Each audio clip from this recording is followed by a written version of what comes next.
Hi, I'm Jake. I'm reaching out because I need to talk about some things that have been on my mind. I'm a 38-year-old software engineer living in Austin, Texas. I thought I was living the dream, but things have taken a turn. I thought I had it all, a good family movie, a happy marriage to Liz, 2 amazing kids, a gorgeous home, and a loyal dog named Duke. But here's where it gets tricky. Things have been a bit less picture perfect lately. Liz has been acting a bit off. She's an advertising executive, which means her job's as demanding as a newborn.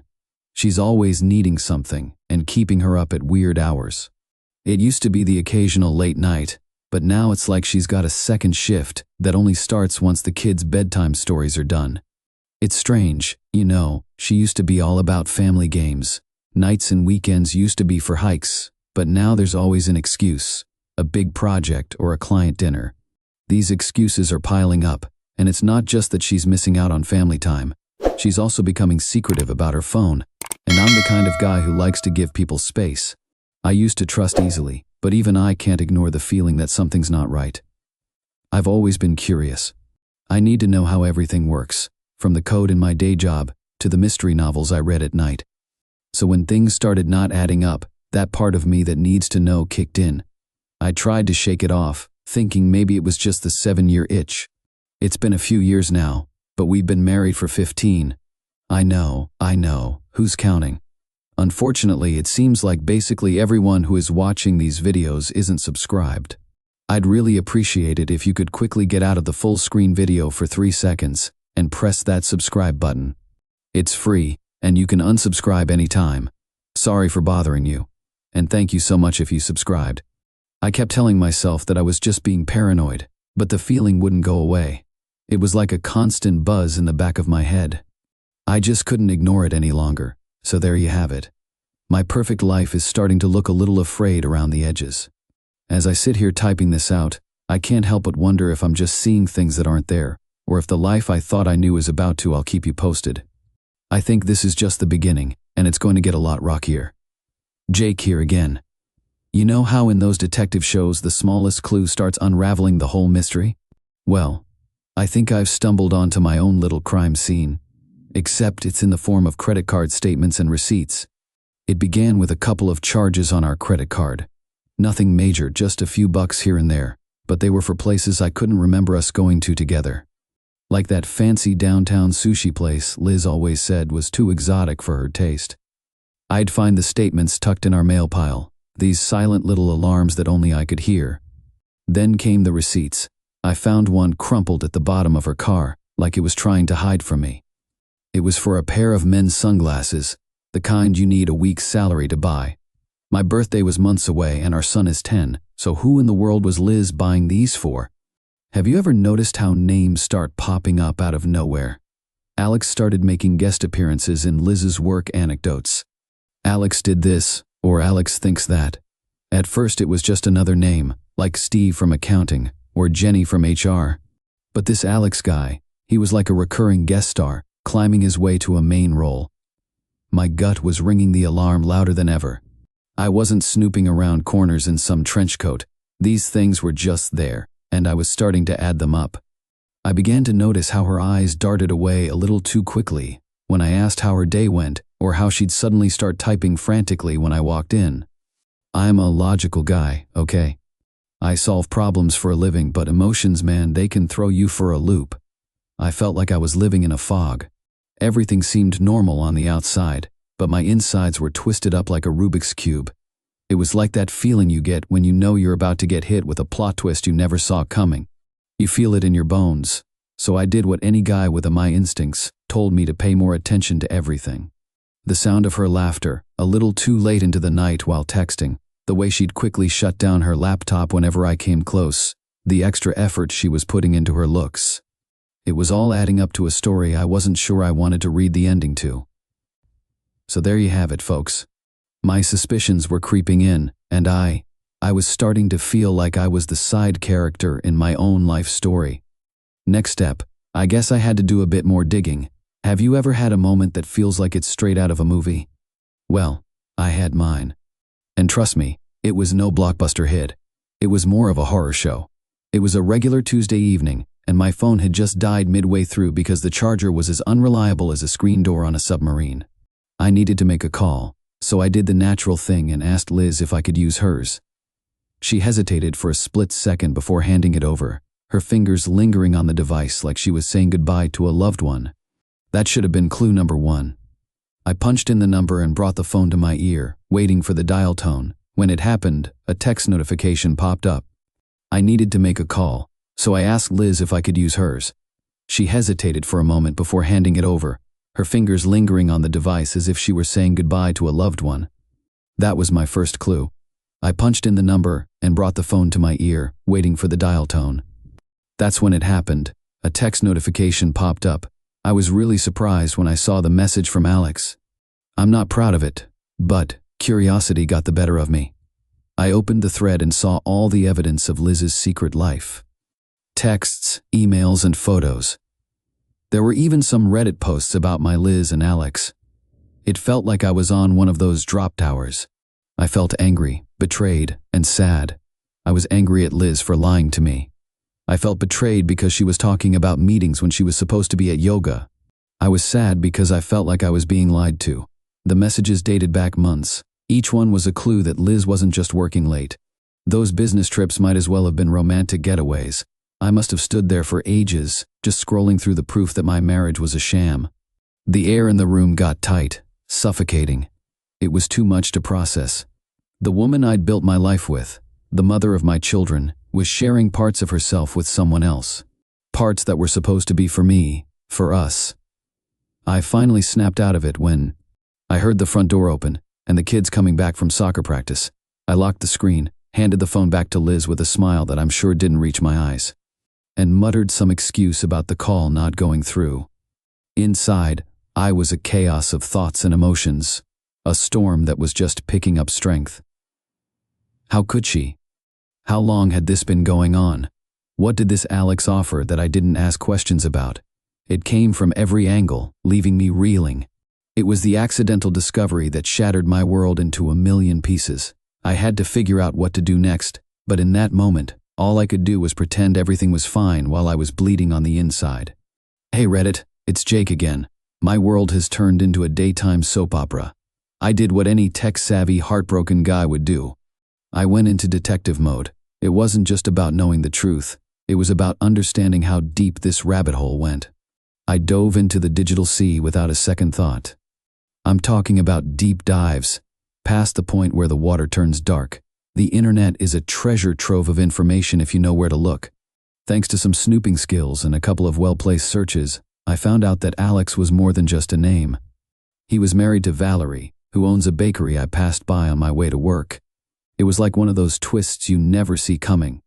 Not only was Liz entangled in this mess, but there was another life, another heart on the line. Valerie's. I couldn't help but wonder. I did some digging and found out that Alex was married to Valerie, who owns a bakery I passed on my way to work, the one with the amazing cinnamon rolls. It was one of those twists you never see coming. Not only was Liz caught up in this mess, but there was another life at stake, Valerie's. I couldn't help but wonder if she had any idea who she was really married to. I spent every night in my home office, clicking through pages, searching through social media, and getting to know the lay of the land. I took screenshots, noted timestamps, and everything was evidence. My heart felt like it was being trampled on, but my brain was firing on all cylinders. I had to know it all. No half-truths, no doubts. It was all just cold hard facts. But here's the thing. Despite all the James Bond-level espionage, I found myself wrestling with something unexpected. The memories of the good times with Liz kept playing in my mind like some sappy movie montage.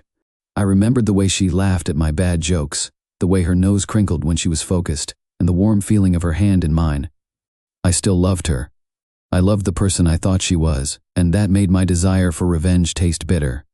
I sat there many nights, a lone figure in the dim light of my computer screen, battling the urge to confront Liz with the proof I'd compiled. But something in me needed to wait for the perfect moment for that instance. I knew that rushing into this would just unleash chaos. It's a weird place to be, floating in limbo between love and vengeance. I knew I couldn't let this slide, but part of me wanted to just scream and make it all stop, to wake up from this nightmare. So I plotted my next move in silence, thinking about Valerie. I needed to understand how she fit into all this.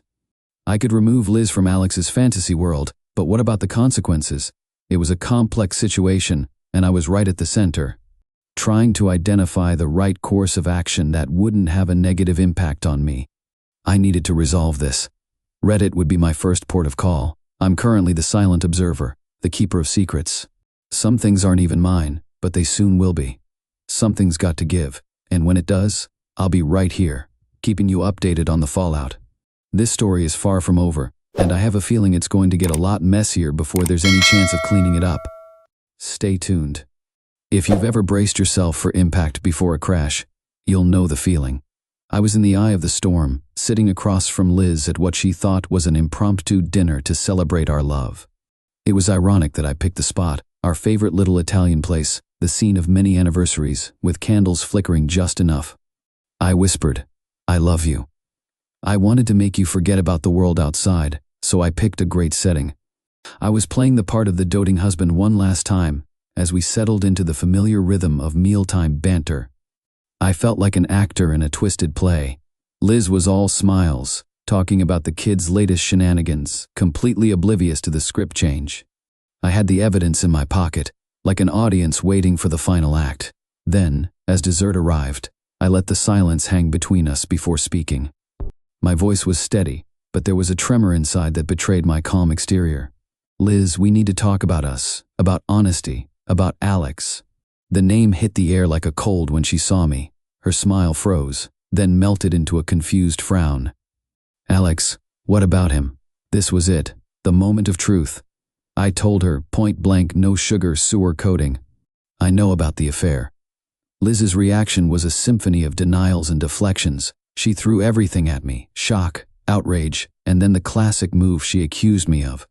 Maybe if you'd paid a little more attention at home, I wouldn't have. I wasn't some greenhorn, fresh off the turnip truck. I was ready for this. I've got proof. As soon as I said that, the moment shifted. The walls of denial came crumbling down. The truth stood naked. She knew she was in trouble, but she kept justifying her behavior. She said she was lonely and felt unappreciated, as if that made it all okay. I listened to her, and it made me realize that our marriage was over. She cried and pleaded, and I wanted to comfort her and make it all go away. But I knew that wasn't going to happen. Part of him was a ghost now, a memory of a man who thought he had it all. The dinner ended not with a toast, but with a quiet understanding that things were never going to be the same. We drove home in a silence that was louder than any argument as we walked through the door of what was once our sanctuary. It felt like crossing the threshold into a whole new world. It's a whole new world, a colder, lonelier one. So, there it was. The Reddit confrontation had come to pass, and the aftermath is a storm yet to come. I'm not looking for forgiveness, nor am I in the mood to give it. But I'm looking for closure, for the next step in a dance I never wanted to learn. Jake checking in when you're pushed to the brink. They say I had to decide whether to break or become someone I didn't know I could be. I stood at that edge, looking into an abyss that was my busted-up heart and bruised ego.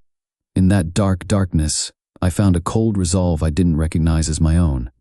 I wasn't going to just lash out wildly. My plan had a target, Valerie, Alex's unsuspecting wife. It was a calculated move. I was like a pawn in a game of chess that had suddenly become very real. Valerie, with her apron dusted in flour and her warm smile for every customer who walked into her bakery, had no idea that the life she had created for herself was about to crumble. I started by becoming a regular customer, just another face in the morning rush. Ordering coffee and the occasional cinnamon roll was the start of something more. As time went on, we had real conversations, and I learned about her life, her dreams, and the space Alex occupied in them. Valerie was as genuine as they come, a stark contrast to the deceit I'd lived with. The guilt of what I was about to do pricked at me, but I couldn't let it stop me. The river that had already burst its banks within me one day as she handed me my usual. I let slip a seemingly innocent question. "So, how's Alex finding his new job?" I could see her eyes flicker with something, a mix of confusion and concern. I could tell she was starting to doubt things after each visit. I made a few comments about how demanding the advertising world can be and how it's notorious for close working relationships. Valeria's smiles didn't reach her eyes anymore. Her laughter was a little offbeat. Then I got a bit bolder and mentioned a friend who saw Alex out in places no married man would go to. I thought that if he's working late, there's nothing concrete, just enough to make her look at me in a different way. I felt like I was looking at a reflection of my own pain. Valerie's sunny demeanor was clouded over with suspicion. She was piecing together a puzzle that she didn't want to complete. This wasn't the me that I helped old ladies cross the street or played fair, but it seemed like fair had left the building the moment Liz chose Alex. I thought I was trying to weather the storm, but I realized I was caught in it too. Retaliation was sweet, but it left a bitter aftertaste. I was dragging Valerie into the mess that Liz and Alex had made, but I couldn't stop. I was close to exposing the lies, so here I am, Reddit the Avenger, in a plot of my own making, waiting for the dominoes to fall. When the truth comes out, it's going to be a reckoning. I'll be standing right there watching the house of cards I helped topple. The moment of truth came like a reckoning, cold and hard, without fanfare. I sent Valerie an anonymous package, the kind you see in spy flicks. I sent Valerie an anonymous package with proof of the affair, including printed emails, pictures, and a burner phone with texts. It was like dropping a letter in the mail. It felt like justice, like some cosmic scale tipping back into balance. Days passed, and each sunrise brought a new question, and each sunset and I was left with an unanswered echo in the void.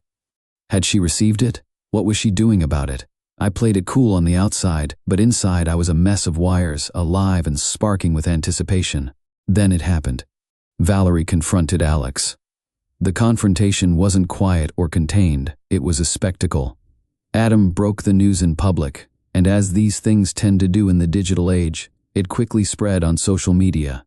Alex's infidelity was laid bare for the world to see, and the hashtags became a kind of banner for their shame. Liz saw it all, along with her friends, family, and colleagues. The perfect life she'd shown the world was now tainted by scandal. I watched it unfold like a bystander at a car crash, unable to look away. The likes, shares, and comments piled up, with people who had nothing to do with our lives throwing their 2 cents in, fueling the fire. The news that Liz had been keeping a secret life was now trending, and I felt a strange sense of satisfaction. It was as if I was watching a plan come together, and a wound being cauterized by the very flames that caused it. But then something unexpected happened, my taste for revenge. I was disappointed to see Liz's world falling apart. Despite everything, I felt a pang of remorse. Was it for her, for what our family was going through, or for the man I had become? I couldn't tell you. I saw the hurt in my kids' eyes as whispers reached their school. They were confused as they tried to reconcile the image of their mother with the actions of the stranger she'd become, Valerie Strong. Yet shattered. Valerie tried to keep her composure as her personal life became a public spectacle. Alex, the man I thought I despised, was just a husk, a figure of public ridicule. And I felt sorry for this. It wasn't justice, it was chaos. The kind that stains and lingers. I was the architect of that chaos, so there I was, Reddit, standing in the ruins of what I'd set in motion. A victory at best. I had wanted to shake Liz to her core and make her feel a fraction of the pain. I had felt that this was a wildfire that I had no control over. This was the reveal, the grand climax of my plot for revenge. Let me tell you, it was nothing like I thought it would be. I guess they say that you should be careful what you wish for because you just might get it. And now I understand. Hi Reddit, it's Jake here, wrapping up the final chapter of a book I never wanted to read. After the storm of the reveal, watching everything I once held dear crumble, I did the only thing I could. I started picking up the pieces. I filed for divorce. There was no dramatic showdown, no tearful argument, just papers signed with a quiet resignation to the end of a chapter. In both our lives, it was the closing of a door and turning of a key in a lock that won't be open again. In the silence that followed, I focused on what mattered most, my kids. We spent evenings and weekends together, reconnecting and rebuilding the trust that had been shaken by the betrayal. I became a better father, not out of some newfound sense of duty, but out of love. I've been sharing updates on here, on Reddit, and you've all been a part of this journey with me. You've seen me at my lowest, my most vengeful, and now you're seeing me as I learn to stand again. The comments and messages of support have been a lifeline on the darkest days. Friends and family have been a mix of confusion and support. Some have even pat me on the back. Some people are telling me I did the right thing, while others look at me with eyes that say, "How could you?" But they all agree on one thing: it's time to heal and move forward. Healing is a strange process. It's not linear. It's not a neat path from A to B. It's a tangled mess of good days and bad days, of anger that fades into sadness, only to be replaced by a tentative hope. I've learned a lot. I've learned a lot about life, love, and trust. They say that what doesn't kill you makes you stronger, but they don't tell you how much it hurts before you get there. I've got scars, sure, but I've also got a clearer view of who I am and what I want out of life. My perspective has shifted. Love isn't just about the good times. It's about honesty, respect, and holding on even when things get tough. It's tough to trust someone. You have to earn it. And once it's broken, it's not easy to fix. But here's the thing. I still believe in love. I still believe in second chances. I'm not the same person I was, and I wouldn't want to be. I'm wiser and a bit more cautious with my heart, but I'm also more understanding and more empathetic. I've seen the depths of my own darkness and the other side. So, what's next for me? I'm not entirely sure, but I do know this. I've got a future to build, and it's going to be on my terms. A future where I'm a better man, a loving father, and maybe someday, a partner who can trust and be trusted in return.